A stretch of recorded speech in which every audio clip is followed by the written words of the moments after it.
This show. Taps Inside Racing, brought to you by Motorbike.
Welcome to Inside Racing. I'm at Sydney's Star City Casino and I have an appointment with a truly remarkable man who has walked on the sunny side of the street for most of his life. Renowned author Dick Francis has lived to the full every day of his 81 years, relentlessly pursuing his dreams and realising most of them. He served with distinction in the Royal Air Force during World War II, and after the war rose to great prominence in the world of British national hunt racing. He rode 350 winners, he was champion jockey in 53, 54, and was retained for 4 seasons by none other than the Queen Mother. His recollections of that famous Grand National of 1956 will fascinate you, and so will the footage of an unforgettable event. Dick Francis is currently in Australia promoting his 41st book, and I'm about to introduce you to a man whose books have sold more than 70 million copies around the world. For years and years I've been under the impression that you were a Pom. To my total surprise, I learn you're a Taffy. Yes. You're a Welshman. Yes, I'm a Welshman. And as a child, I used to go back to Wales a lot and onto my grandfather's farm. That's where I started to ride on donkeys, really. My brother and I was a professional jockey from the time I was about 4, because my brother bet me a shilling it was, that I wouldn't sit on the donkey facing the tail and he would chase it over a jump. I fell off 6 times, but I won my shilling in the end. So that was your first professional appearance as a jockey. Yeah. Yeah. Now, you graduated to ponies soon after. Yes, and my father, he used to be a jockey before the First World War, but he didn't go back to racing after the war, and he went into the horse dealing business, and he had a big stable, and I was riding all sorts of ponies and horses right from the time I was no height. I always wanted to be a jockey, a steeplechase jockey, but mother and father weren't very keen that I should be. He knew the trials and tribulations of what a jockey's life was like. You were coming up 20 years of age when you joined the Royal Air Force, but it was a long time before you got to fly an aeroplane. Yes, I had 3 years in the Royal Air Force, 1 year in England, and then I was sent out to the Middle East. We had to go right round South Africa and up the Suez, and I had 2 years in the Middle East, sort of chasing the 8th Army up and coming back when they were retreated. And I kept putting in applications to my commanding officer to go flying. Now, I believe you put in a total of 37 applications. Well, it was around that figure, yeah. Yeah, how frustrating. And one of the last times well, it wasn't the last time, but one time I put my applications in, and it was a new squadron leader. He said, "Well, Francis, I hear you want to go flying." I said, "Yes, please, sir." He said, "What sports are you interested in?" I said, "Hunting, shooting, and fishing, sir." "Get out of here, I don't want any cheat from you." So that was, my entry into flying was delayed. But eventually one of my commanding officers did go along with my thoughts, and I was sent down to Rhodesia, which is now Zimbabwe, and I did my flying training down there. I went back from there as a pilot officer.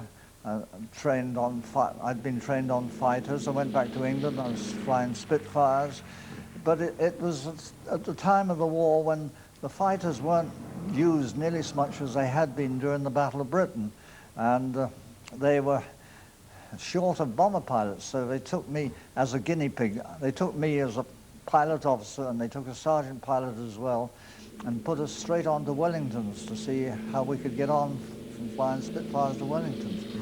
I got through all right. I don't know what happened to the sergeant pilot. He went somewhere else. And eventually, it was like getting out of an MGB GT car into a truck to get out of the Spitfire into an old Wellington. Yeah. But I got through all right. Now, you were flying a Wellington on one occasion when you had a chilling moment. In fact, you tell me the only really terrifying moment during your flying days in World War II. You had lots of anti-aircraft shells bursting around you, but I tried to keep just above the height of those. But I did. My observer was up in his dome on top of the plane. He's, "Governor," he said, "Emmy Messerschmitt on our tail." So fortunately, we were very near a cloud, and I did some avoiding action and dived into the cloud. Never saw him again. But it was a nasty moment for a few minutes. Did you get the same exhilaration flying a Spitfire or a Wellington or a Lancaster as you did riding a bull-striding steeplechaser? No. There's nothing more enjoyable than riding a really good steeplechaser. When I went into, when I became a professional, because I started off as an amateur, but the stewards thought I was taking the bread and butter out of the amateurs, out of the professionals' mouths, because I was riding so many horses. There were only, in 1948, there were only 3 professional jockeys who'd had more rides than me that season, and I wasn't getting paid for it. So they said, "You must turn professional." So when I turned professional, I was offered a very good job of riding for Lord Bister, who had a very powerful team of horses: Silver Fame, Royman, Faneur, Freddie Fox, terrific horses. And there's nothing more pleasing but to ride a horse like that and getting the others behind you and say, "Come on, follow me, you devils." Yeah, sure. There's a racetrack in northern Wales at a place called Bangor-on-Dee. Bangor-on-Dee, yes. Does that ring a bell to you? I had my first ride there when I went into racing. I was still an amateur, and it was some time before I could break my duck and ride a winner. But in spring 1948, I think it was, I had 2 winners there one day, and then the following year I had 3 winners. It was a terrific track for me. Yeah. I loved it. Now, right throughout your career as a jumps jockey, you were extremely well known for walking the course, something that not all jockeys did, but you would never go to a strange track without familiarising yourself with the layout. Oh, it was definitely, you must do that, see, because you get to know the lie of the land. Whether if say there are 16 fences in a 2-mile steeplechase, and if you can gain a length at every one by jumping it properly, that's 16 lengths you've got to make up from the rest of them have got to make up to catch you. It's much the best thing to do. All part of the professional package. Oh, most definitely. Now, Dick, in 1953, you were paid the supreme compliment by Her Majesty the Queen Mother when you were retained as her jumps jockey, and at that time she had a fairly strong stable of jumpers. Yes, she did. Mm-hmm. This is surely the hallmark of the integrity of any rider. Well, it was a great honour. It was much, and how was the approach made? Well, her trainer, Peter Caslett, he approached me one day at Sandown Park. I suppose I had ridden a race for ridden a horse for him in an earlier race, and I suppose he thought, well, I'd done all right. And he was looking for another jockey because his other one was retiring. And he approached me at Sandown Park one day and he said, Dick, will you accept a retainer to be my first jockey? Well, I said, it's a great honor, I said, but I can't really accept a first retainer from you because Lord Bister, I've been writing for him for some years, and he's a wonderful man. I can't say no to him and yes to you. Oh, no, he said, that's all right. We know Lord Bister's getting an old man, and he won't be going on for long. And if you're going to ride one for him and I run one in the same race, I'll get another jockey. But he said, I'd like to have you as my first jockey if you're available. So this was early on the season. Before the end of the season, Lord Bister died, unfortunately, an old man. And so I was first jockey to Peter Caslett's stable from then on. And I remember before I had one ride for him, he came into the weighing room at Newton Abbot. It was the first meeting of the season. He sat down beside me. He said, Dick, he said, I hope this is going to be a successful association. He said, I want you to remember two things.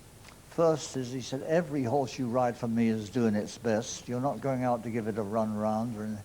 And the second thing is, you'll never look round during the closing stages of a race. He said, of course, he said, you need to look round sometime when you're out in the country, see how the opponents are going. Well, I tried to remember this all the time.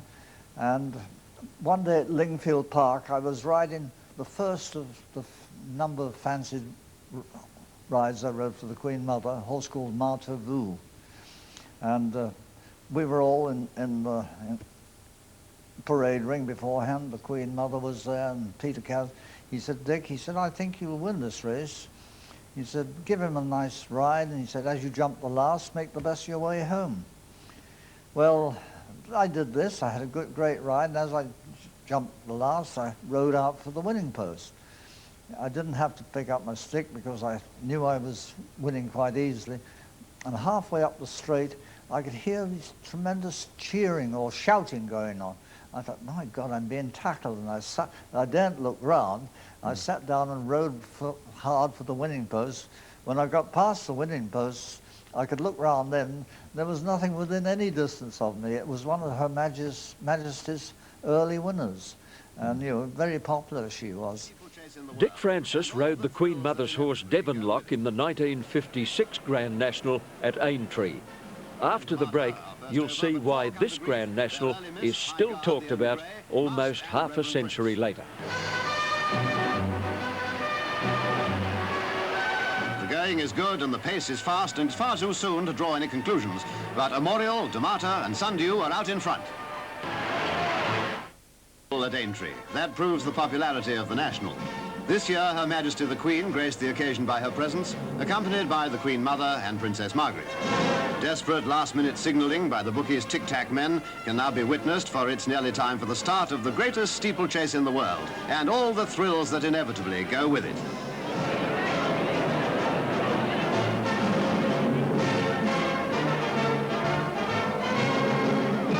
There's no draw for places in the National, and after temperamental runners have been got into line, the starter sends them away. It's a field of 29, and we travel with them on the gallop to the first jump, one of the most crucial in the whole race. Memorial 3 and Damata are first over, but 4 come to grief. They're early missed, High Guard, the only grey, Must and Reverend Prince.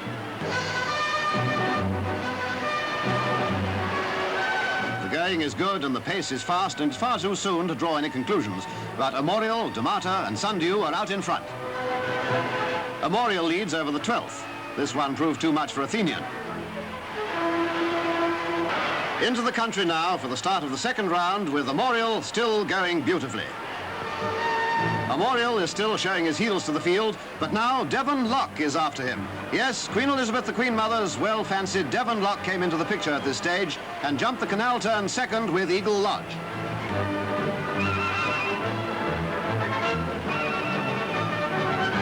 Over the 26 jump, and Memorial is down, Memorial is out of it. And the way is definitely clear for Devon Lock to take command from now on.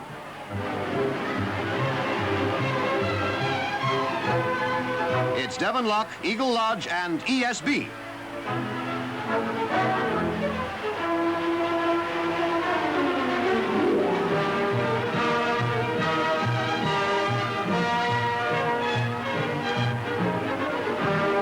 Eagle Lodge takes the 29th just ahead of Devon Lock, but there's nothing in it. Entree loses his jockey here.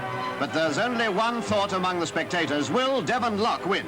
He leads over the last fence, and he gallops on strongly towards an almost certain triumph. The excitement was terrific. But now the newsreel camera captures for you the greatest sensation of all. The incredible has happened, and only 50 yards from the post. The crowd is stunned as ESB goes on to win. An appalling moment for Devon Lock's jockey, Dick Francis. Bitterly disappointed as she must have been, the Queen Mother is reported as saying simply, that's racing. But I've looked at this newsreel time and time again. It was before the race was televised, and just as we're approaching the water jump, you see Devon Lock prick his ears. So I was here last time round, a sign of recognition. As he pricked his ears, this crescendo hit him. God, that's, his hindquarters just refused to act.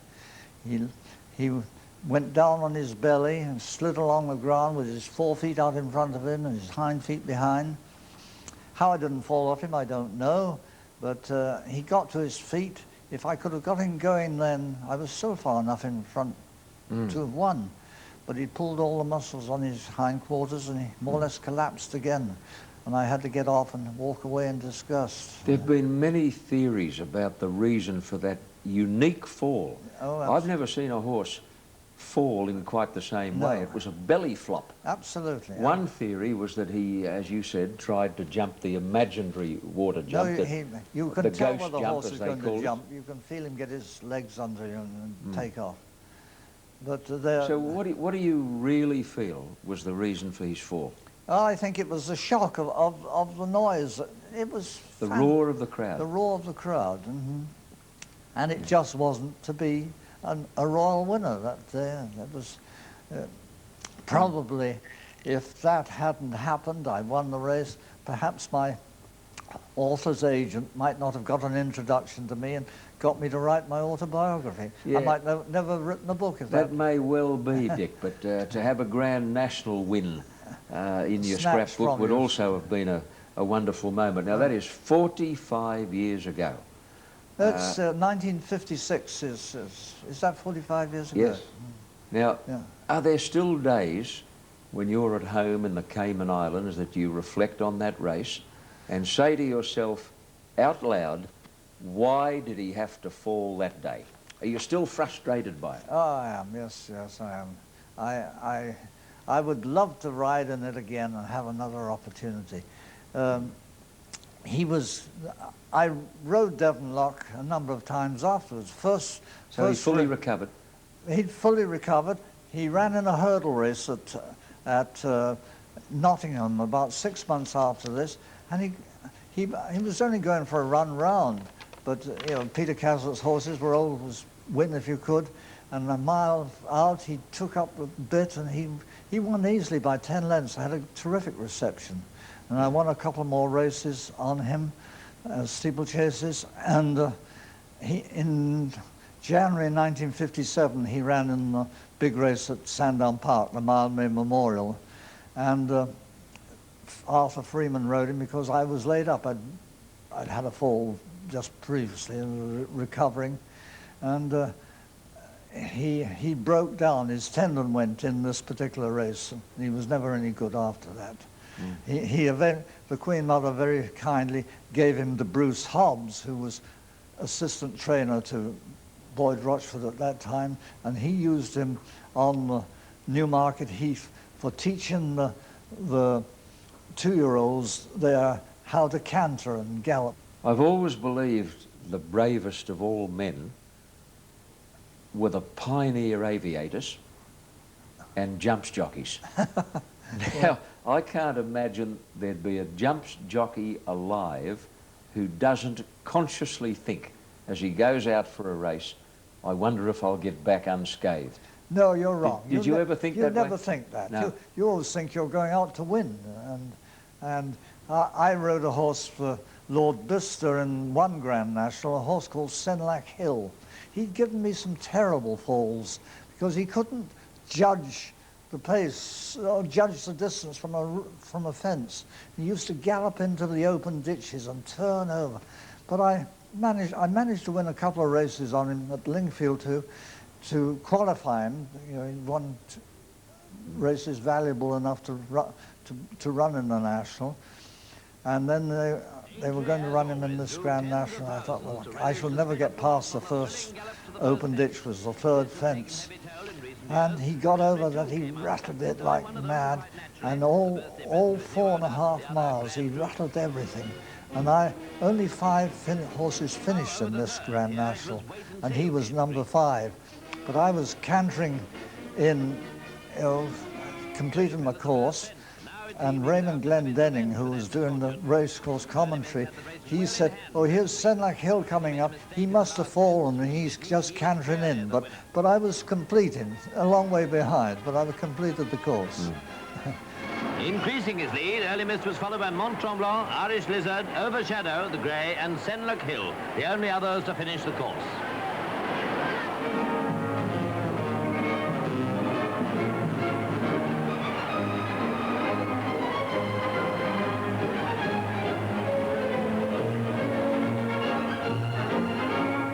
Triumph for his owner, Mr. Griffin, his trainer, Mr. O'Brien, and, of course, his jockey. It was certainly a thrilling moment for all concerned, and to judge by the picture, quite a number of people were.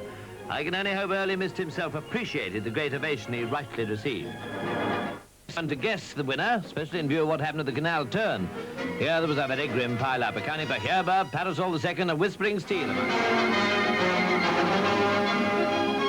Most flat jockeys can reel off their list of injuries from memory. I imagine jumps jockeys would need to write them down. They're so numerous. Yeah.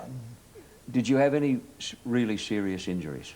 My worst injury, I crushed some vertebrae in my back just before I went to America to ride in the international steeplechase at Belmont Park. And I was lying on the floor at the Beaufort Hunt meeting where this happened. The fall was all right, but another horse fell on top of me and crushed my vertebrae. And I could see the trip to America going in 2 weeks' time very much. But fortunately, I went to see the specialist in London, Bill Tucker. He fitted me up with a brace and put me in plaster for a few days then. And that was my worst injury. I broke my nose 5 times. I broke my collarbones 6 times each side. Fractured my skull a couple of times, but nothing's prevented me from walking about. No. But Dick, do you carry any of the legacies of these injuries to this day, at 81 years of age? Yes, you must have a few that aches and finger pains. won't bend. I can bend it, but as soon as I leave it go, it sticks. That's the only injury. Yeah. I have a recurring dislocation shoulder, which I have to be very careful of. Every night when I go to bed, I strap it down with a bandage round me. Yeah. You're not bitter about any of these things? Not a bit, no. You'd do it all again? Yeah, I'd love another go at the Grand National. You rode in 8 Grand Nationals altogether, completed the course 3 times. Now, we hear about these legendary obstacles, the Chair, Valentine's, Beecher's Brook. Which is the most intimidating? Oh, the Chair is the most intimidating. It's right in front of the stands, and it is more intimidating because it's rather narrow. Out in the country, the whole fences are right across the course. But if you're really swinging into it and get your horse to take off and go as far the other, I rode some terrific jumpers at Aintree. I rode a horse called Possible for the Duchess of Norfolk, fabulous jumper. And he'd take off outside of the wings and land just as far the other side. There's nothing more thrilling than to jump a big fence like that on a great jumper. Yeah. Dick, I read that you still have the occasional dream that you're riding in the National. And one of the dreams, a recurring dream, has been the ride on Devon Lock. Yes. It was only about 2 or 3 years ago I dreamt I won the race. And the next time I saw Her Majesty, the Queen Mother, I told her about this. She said, "Oh, I wish it had been." Yeah. And, whenever we see each other, and see her quite often, Yeah. she always brings up, and we talk about the Grand National 1956. Allow me to remind you of a lovely quote attributed to you about steeplechase jockeys. Although it may seem that steeplechase jockeys are recklessly risking their lives in a dangerous sport, it is a matter of record that the death rate of window cleaners is very much higher. If any window cleaners' wives happen to be reading this, I sincerely apologise for passing on this most unwelcome piece of news. Is that in my autobiography, or is it in one of the novels? I know, I remember sure. writing it. Yeah, it's very good. Oh, their death toll is very high, window cleaners. In part 2 of the Dick Francis story, the famous author recalls the fall that ended his racing days and the job that launched his writing career. But I'd also been offered the job of writing for the Sunday Express. The editor said, would I write half a dozen articles for his newspaper? Those half a dozen articles went on to 16 years. Dick talks of the book he really didn't have time to write, but somehow met the deadline on the Lester Piggott biography. So I finished Break in May.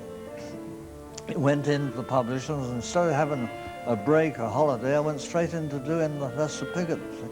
He talks of the endless hours of work in every book. But the first page, and the first paragraph especially, takes me a long, long time. You've got to grab your audience on page 1. He bristles as he refutes the suggestion that his late wife Mary was the author of his books. I was furious. If he walked in that door now, although I'm 71, I'd go over and give him a bloody good hiding. Join us next time for part 2 of the Dick Francis story.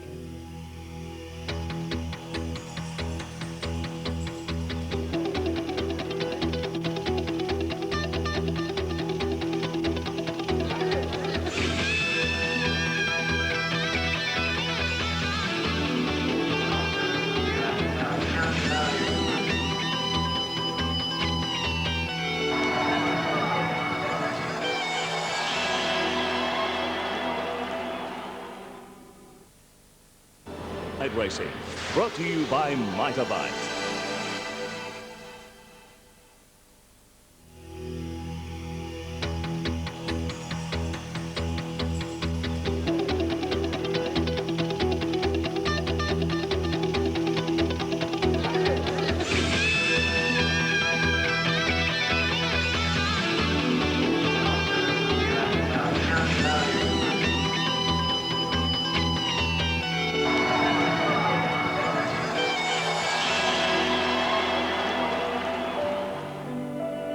Last time, Dick Francis talked about his childhood in Wales and his days as a fighter and bomber pilot in the Royal Air Force. They were short of bomber pilots, so they took me as a guinea pig. They took me as a pilot officer, and they took a sergeant pilot.